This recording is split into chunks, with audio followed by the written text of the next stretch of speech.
What inspired me to write The Inheritance Cycle, and what drew me to the sort of medieval feel of that sort of fantasy?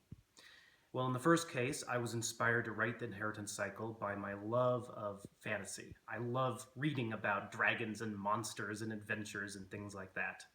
I was specifically inspired by a young adult book called Jeremy Thatcher Dragon Hatcher by Bruce Coville, which is a great book set in the real world about a young man who goes into an old antiques shop and buys a stone that ends up hatching a dragon.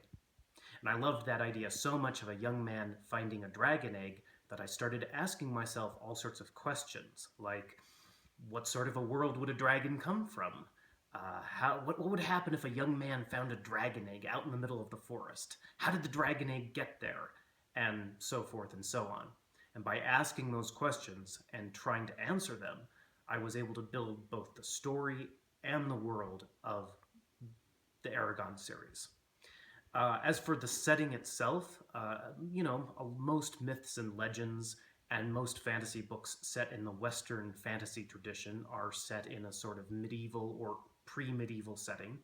And so that was something that appealed to me and I wanted to play with. Also, since I grew up in Montana, which is where I'm filming this, a lot of these stories with that kind of a setting felt more like the world I was accustomed to than, a book set in New York City.